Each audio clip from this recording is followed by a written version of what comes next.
Hello and welcome. I'm Kira Scribner. I love the Booker Prize. I love just prizes in general. I find it really fun to find and to celebrate works together and to debate and have hot takes and everything. It makes me really, really happy. So I'm gonna look up the thing. It's been a while. It's afternoon in Canada right now, and I'm gonna look it up and then I'm gonna tell you what I found out. So do I watch the video? I think I want to watch the video. Okay. I've like been avoiding Instagram and YouTube all day because I haven't been feeling very well, but I was like, I need the reaction. But I might not actually have knowledge about all these books either. So I'm so excited. A Spell of Good Things. Okay. I wasn't sure if this one was eligible, but I'm really excited it was.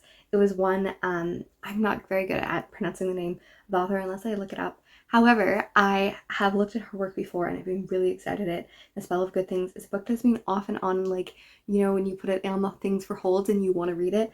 And yeah, it just says A Spell of Good Things, an examination of class and desire in modern day Nigeria, where wealth is a barrier against life's harsh realities, a powerful, staggering read. Okay, I'm excited. Old God's Time. Okay, this is not a book I'd heard of. The Legacy of Historic Child Abuse and Enduring Power.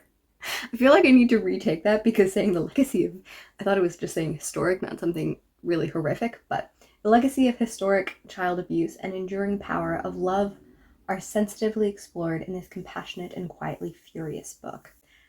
I don't know if this is a book. It depends. I'll have to look it up, but it seems like, what was the book by Ian McEwan this year that I was like, I don't think I can read this. So it'll depending if I will have the stomach for this, but I do think that it's important that this is represented. I also can't tell how red I am. I have a sunburn really badly, but I put some foundation on to try to cover it, and I don't know if that's actually something that happened. I feel nervous. Study of Obedience by Sarah Bernstein. Okay. Bernstein's urgent and crystalline prose upsets all our expectations, and what transpires in is a meditation of survival. I feel like this could be interesting. Also, does it go into the child abuse thing? It feels like it could. It is like a favorite thing. Like, these are the books I'm going to spend the next like 3 months talking about. We all know this. If I Survive You. Okay, I'd seen this. An astonishing, assured debut novel in which we are confronted by the immigrant's internal questions. Who am I? And where do I belong? I'm definitely excited for this. This had been like on my periphery. I hadn't like super looked at the plot summary, but I knew that I was interested.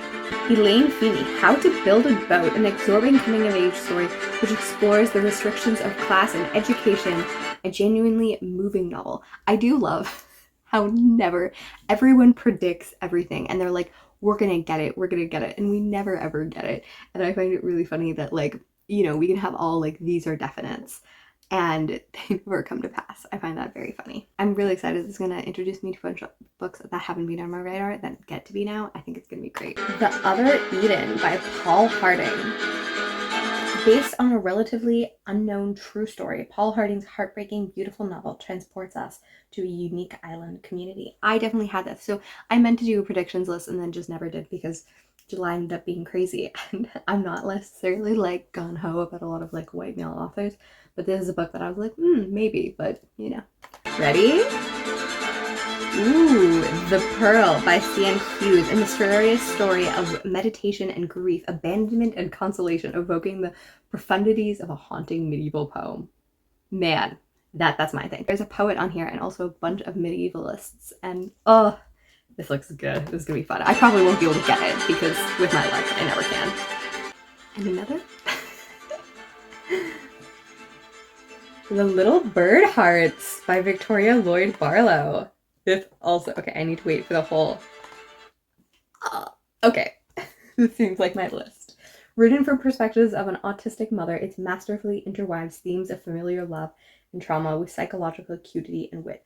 And I love, okay, almost always we get really bad representation of like mothers just looking at their like autistic children or children with disabilities in general and like looking at them and like talking about like their resentful life and stuff. So I'm loving that it's actually talking about an autistic mother, and hopefully it's going to be own voices and stuff, because like that's where it needs to be. Like, I don't think that people can never write outside of their experience, but so often it's so stereotypical, and when everyone is pretty much writing outside of their experience, it's just, It's not great.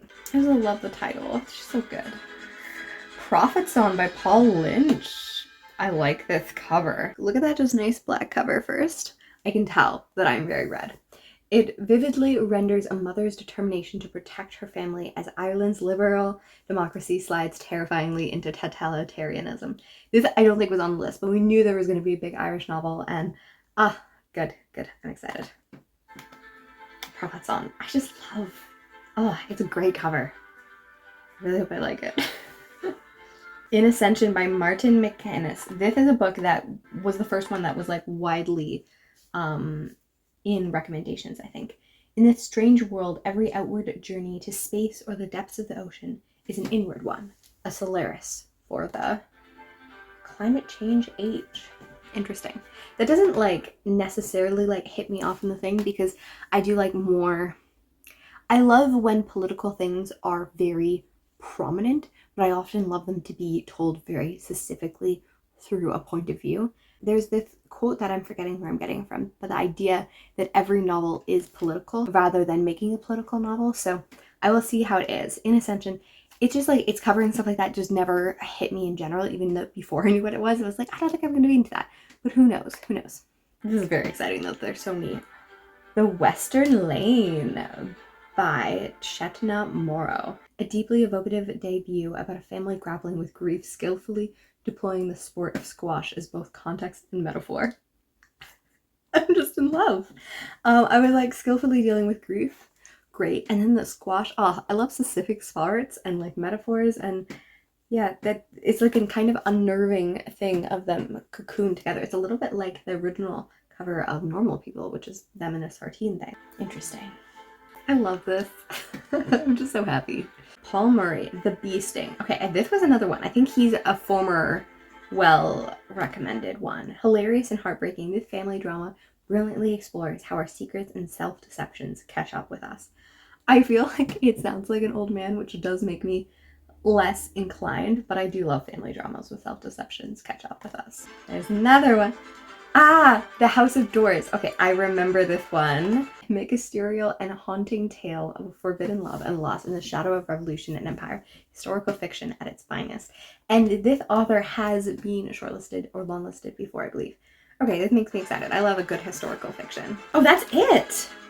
Oh, I love that this does not have a single book that people widely recommended.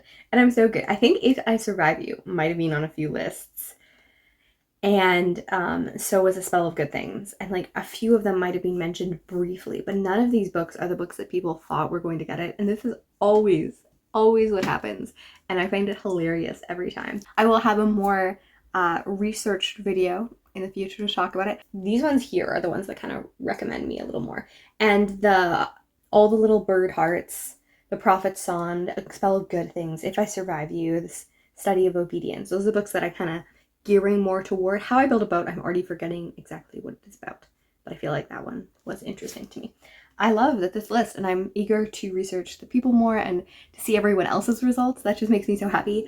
I'm very glad that I watched this rather than other people's reactions, because I just would have been so shocked. So yeah, I hope that you enjoy this. I hope that you enjoy the Booker Prize, and we have lots to talk about over the next few months, and I will see you then.